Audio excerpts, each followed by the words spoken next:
ሰላም እንዴት ናችሁ?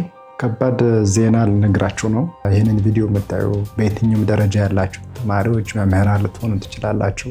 የዩኒቨርሲቲ መምህራን ኢቨን ከዛም በታች ያላችሁ መምህራን ጉዳዩ በቀጥታ ምን በተዘዋዋሪ እንደሚመለከታችሁ እርግጠኛ ነኝ። ሰምታችሁ እንደሆነ የትምህርት ሚኒስትሩ ሰሞኑን በሰጠው መግለጫ ዩኒቨርሲቲዎች ውስጥ ያሉ የተለያዩ ዲፓርትመንቶች አሉ። ምናልባት እስከ 12ኛ ክፍል ያላችሁ ተማሪዎች ግልጽ ላይሆንላችሁ ይችላል። ዲፓርትመንት ማለት የስራ መስክ ማለት ነው። ለምሳሌ ሰምታችሁ ሊሆን ይችላል በጤና ዘርፍ እንኳ ሜዲሲን ተምሮ ዶክተር መሆን ይቻላል፣ ነርስ መሆን ይቻላል፣ ሄልዝ ኦፊሰር መሆን ይቻላል፣ በጣም ብዙ ሳይካትሪስት፣ ፋርማሲስት መሆን ይቻላል። በኢንጂነሪንግ ብትሄዱ ሲቪል ኢንጂነር፣ ሜካኒካል፣ ኢንዱስትሪያል፣ ኮምፒውተር በጣም ብዙ ሶፍትዌር ምናምን ብዙ መሆን ይቻላል። በህግ ብትሄዱ በማኔጅመንት፣ በኢኮኖሚክስ በቃ በተለያየ ዘርፍ ብዙ ሙያ አለ አይደለ? እየሰራችሁ የምትኖሩት እሱን ነገር የምታጠኑት ዩኒቨርሲቲ ከገባችሁ በኋላ ነው። ዩኒቨርሲቲዎች ቀደም ባለው ጊዜ በተለይ በጥቂት ዓመታት በሚባል ጊዜ የትኛውም ዲፓርትመንት አስተምሮ የሚያስመርቃቸውን ተማሪዎች ኤግዚት ኤግዛም መፈተን አለባቸው ተብለው ኤግዚት ኤግዛም እየተፈተኑ ነበር። ኖርማሊ ደህና እየተፈተኑ ነው፣ እያለፉ ነው። ከወጡ በኋላ የስራ ሁኔታው ያን ያክል የተሻሻለ አይነት የቅጥር እድል የሌለው ቢሆንም ግን ደግሞ አለ። አሁን ሰሞኑን ምን መወጣ መስላችሁ? ተማሪዎች በተለያየ መንገድ የማይመርጧቸውን ዲፓርትመንቶች ዩኒቨርሲቲ ውስጥ ተገባችሁ በኋላ 12ኛ ክፍልን ካለፋችሁ በኋላ እንግዲህ አስቡት ከ900 ምናምን ሺህ እንኳ ቀደም ባለው ጊዜ 4% 5% እንኳን የሞላ ሰው አላለፈም። ያ ማለት እስከ 40 ሺህ ምናምን ድረስ የሚያልፍ አይደለም። ከ900 ምናምን ከ800 ምናምን ሺህ ማለት ነው። ያ ሁሉ ወጣት በተለይ በእኔ እድሜ ያላችሁ ከኔም በታች ያላችሁ ሁሉን ነገር በተስፋ የጠበቀን እንቆይና ስንደርስበት ነገር አለሙ ሁሉ የተበላሸ ውሸት የሚመስል ነገር ይገጥመናል። እንግዲህ ምንድነው ዩኒቨርሲቲ ከገባችሁ በኋላ ዲፓርትመንት ትመርጣላችሁ እናንተ ምን ልግባ ብላችሁ። ስለዚህ ያ ዲፓርትመንት በውጤታችሁ መሰረት በምርጫችሁ መሰረት ሊሆን ይችላል። ምርጫችሁ የሚጠበቀው ብዙ ጊዜ በውጤታችሁ መሰረት ነው። እና ምንድነው ያን ዲፓርትመንት መምረጥ ካልቻሉ ተማሪዎች ዲፓርትመንቶች ሊዘጉ ነው ማለት ነው። ስለዚህ እዚያ የሚያስተምሩ የነበሩ በጣም ብዙ መምህራን የሚያዋጣቸውን የስራ ዘርፍ ይምረጡ አይነት መግለጫ ሰጡ ትምህርት ሚኒስትሩ። በተለይ ደግሞ በጣም አስገራሚው ነገር ያሉት ነገር የሳይንስ ማቴማቲክስ ሊሆን ይችላል፣ የግብርና ሊሆን ይችላል። እዛ የማይገቡ ከሆነ ተማሪዎች በቃ መምህራን ሌላ ስራ መቀየር አለባቸው። እንግዲህ ኢማጂን እኛ ሀገር ብዙ ዩኒቨርሲቲዎች ያሉ በዚህ አይነት መንገድ ቢቀጥል፣ ምክንያቱም 100% ኤግዚት የማያልፉ ተማሪዎች ካሉ ዲግሪ ስለማያገኙ እዚያ ዲፓርትመንት ላይ ገቡ ይችላሉ። በጣም ከባድ ነው። ሳይንስ የተማረ ሰው ከሌለን ደግሞ በደንብ አሁን እኮ ሁሉም ሰው ሁሉም ነገር ላይ ገባው ይችላል። ከታች ከራስ ጀምሮ በደንብ እያስተማረው ቤተሰብም ያገዘው ያላደገ ተማሪ ያላደገ ወጣት ከፍ እያለም የሚገጥመው ነገር ያው የግድ ይኖራል። ካልታገለው በስተቀር ሁሉ ነገር ግልጽ ይሆናል ማለት አይደለም።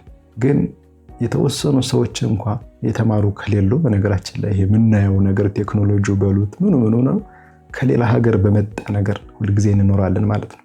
በጣም ቫይብራንት የሆኑ ወጣቶቻችን ዘለቅ ብለው እንዳይሄዱ የተሻለ የኑሮ ሁኔታ ውስጥ እንዳይሆኑ ያንን መፍጠር እንዳይችሉ የሚያደርግ ከባድ ውሳኔ ነው ይሄ ነገር። ሜቢ የዩኒቨርሲቲ መምህሩ ምናልባት ቁጥሩን ለመቀነስ ተፈልጎ ሊሆን ይችል ይሆናል ይሄ ነገር። ግን ኢምፕሊኬሽን ነው የዚህ ዋይዝ ዲሲሽን ነው ወይ? ዋይዝ ዲሲሽን የሚባል ነገር አለ። ይሄ የሀገር ጉዳይ ነው። ይሄ ብዙ ወጣት የብዙ ሚሊዮን ሰዎች ህይወት ነው ይሄ። የዩኒቨርሲቲ የገባውን ብቻ አይደለም ገና ዩኒቨርሲቲ ያልገባውንም እንዲህ አይነት ነገር ካለማ ብሎ ፍላጎቱ እንዲቀንስ የሚያደርግ ከባድ ደስ የማይል ውሳኔ ነው። ይህ ዋይዝ ወይ ደግሞ በብልህነት የተሞላ ውሳኔ ነው ወይ? አንድ ውሳኔ በመሰረቱ ዋይዝ ሊባል የሚችለው የሚያሟላቸው ነገሮች አሉ። ኢፊሽንት ነው ወይ ማለት ብዙ ሪሶርስ የማያባክን ነው ወይ? ብዙ ሪሶርስ ስንል በዚህ ጉዳይ አሁን እንግዲህ ብዙ ኢንፍራስትራክቸር አለ፣ ብዙ ዩኒቨርሲቲዎች አሉ፣ በጣም ብዙ ተማሪዎችን ማስተናገድ የሚችሉ በተለይ ኤግዚት ኤግዛም ከመጣ ወይም ደግሞ በተለይ 12ኛ ክፍል 2015 ጀምሮ ከመምጣቱ በፊት በጣም ብዙ ተማሪዎችን ያስተናግዱ ነበር። እንደ አቅማቸው አይደለም ኖርማሊ አሁን እያስተማሩ ያሉት በጣም ተገድቦ ነው። ብዙ ሪሶርስ እየባከነ ነው ማለት ነው። በጎን ሜቢ ለትምህርት የሚያወጣውን ወጪ ለመቀነስ ታስቦ ሊሆን ይችላል። በዚህ መንገድ ባይሆን ግን ወጣቱን ለትምህርት በሚያነሳሳ መንገድ ቢሆን ግን ደግሞ የተሻለ ይሆን ነበር። ኤኒዌይ አሁን የሚሻለው ነገር መምህሩ መቼም የሚመርጠውን ይመርጣል። እንግዲህ ሀገር ብዙ ነገሯ በጣም ከባድ ነው። እንዲሁ ሀገር ግን ሀገር የሚባለው ምንድነው? ህዝብ ነው አይደል? ወጣቱ፣ ሴቱ፣ አዛውንቱ ኤቭሪቲንግ ኢትዮጵያ በምትሏ ጂኦግራፊ ውስጥ ያለው ሰው ነው እንደ ሀገር የሚታየው እና ብዙ ኑሮውን የሚያመሰቃቀል ደስ የማይል ሁልጊዜ ለሰው ተገዥ የሚሆን ማህበረሰብ ለመፍጠር ያለመ ይመስላል። ይሄ በትምህርት ዙሪያ ያለው አመለካከት የትምህርት ጥራትን ማስጠበቅ ሌላ፣ ነገ ወጣቶች ሊሆኑ የሚችሉትን ነገር እንዳይሆኑ ሊያደርግ የሚችል መፍጠር ሌላ እና ከባድ ነው። ኤኒዌይ ምንድን ብታደርጉ ይሻላል በየትኛውም አይነት ውሳኔ? ምክንያቱም ያልፋል። በነገራችን ላይ ይሄ ነገር ያልፍና ይሄ የሰንበዲ ውሳኔ ያልፍና ሌላ ነገሮች አሉ። በዛው ወይ እዚህ ሀገር እንኳ ሰው በተማረው አይደለም የሚሰራ፣ ግን አትሊስት ደስ ያለውን ነገር መማር መቻል አለበት። ዲፓርትመንቶች መዘጋት የለባቸውም።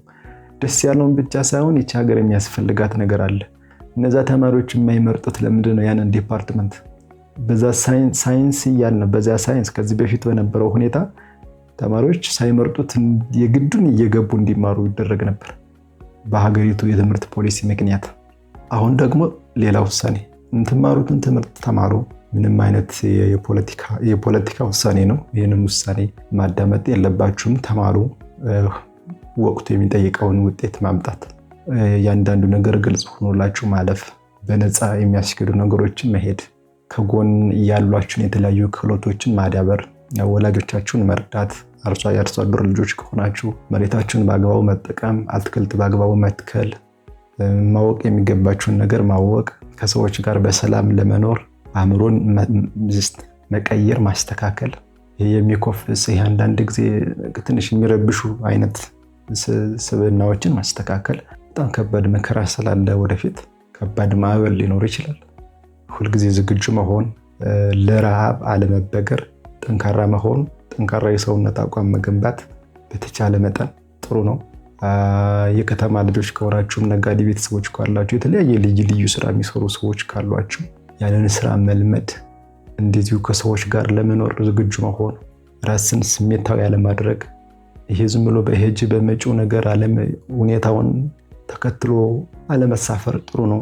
ማንኛውም ክህሎት ቢኖራችሁ ግጥም መጻፍ ቢሆን፣ ስዕል መሳል ቢሆን፣ ዛሬ ደግሞ የመጡ የተለያዩ ነገሮች አሉ። ቪዲዮ ኤዲት ማድረግ፣ ቪዲዮ ሪከርድ፣ ፎቶ ማንሳት፣ ቪዲዮ ሪከርድ ማድረግ፣ በጣም ብዙ ሀሳቦችን ማሰብ ይቻላል እና ከጎን መስራት የምትችሏቸውን መስራት፣ ከዛ ውጭ ትምህርታችሁን በትክክል መማር። እዚህ ሀገር ብቻ ሳይሆን እድላችሁ ከሀገር ውጭም የመውጣት እድል ይኖራችኋል። ማን ያውቃል? ምንም እንኳ የግዞት ቢሆንም የሌላ ሀገር ኑሮ እዚህም ያው እንደሆነ እያየን ስለሆነ ትምህርታችሁን ግን በትክክል መማር አስፈላጊ ነው። ሃርድ ሳይንስ መምረጥ በጣም ወሳኝ ነው። ማቴማቲክስ ተማሩ፣ ሳይንስ ተማሩ፣ የፊዚክስ፣ ኬሚስትሪ፣ ባዮሎጂ ኤቭሪቲንግ ተማሩ፣ ኢንጂነሪንግ ተማሩ፣ የሜዲሲን ተማሩ። ሃርድ ሳይንስ ካልተማራችሁ ከዓለም ጋር መወዳደር አይቻልም። ሁልጊዜ የሰዎች እጅ የጠበቅን መኖር የለብንም። ነገ ሌላ ቀን ነው። ስፖርት ብትወዱ ስፖርተኛ መሆን ትችላላችሁ። ኳስ ብትወዱ ኳስ በደንብ ልክ እንደነ ክርስቲያኖ እንደነ ሜሲ በደንብ ጥበብ የተሞላበት አጨዋወት እንዲኖራችሁ ማድረግ፣ ሁልጊዜ ያንን ማዳበር። ድምፃዊ ብትሆኑ ልክ እንደነ ቴዲ አፍሮ ሁሉ ሰው አፉን ከፍቶ ሊያዳምጥላችሁ የሚችል አይነት ድምፃዊ መሆን፣ ግጥም መጻፍ። ስለዚህ ይሄ ዝም ብሎ የሚተነውን አይነት ሳይሆን ስር የያዘውን መሰረት የያዘውን ከኢትዮጵያ ታሪክ ጋር የተገናኘውን ነገር በደንብ ማጥናት፣ መጽሐፍትን ማንበብ በጣም አዋጭ የሚባሉ ነገሮች እነዚህ ናቸው። አእምሮን ማሰራት፣ ሁልጊዜ ማሰብ በጣም አስፈላጊ ነው። ከዚህ ውጭ መዳኛው ደግሞ ከላይ መድኃኔዓለም ነው። እየሆነ ያለው ነገር ግን ከባድ ነው። ስንት መከራ ችሎ እየኖረ ያለ ወጣት በአንድ ሀገር ስም የተጠራ እኩል እንዲጠቀም ያልተፈቀደለት ወጣት እንደገና በነገ ተስፋው ላይ እንዲህ አይነት ነገር አለ። ኤኒዌይስ አይዞን፣ ሰብስክራይብ አድርጎ የተለያዩ ሀሳቦችን እናነሳለን። የመፍትሄ ሀሳቦች እንደሚኖሩ ተስፋ አድርጋለሁ።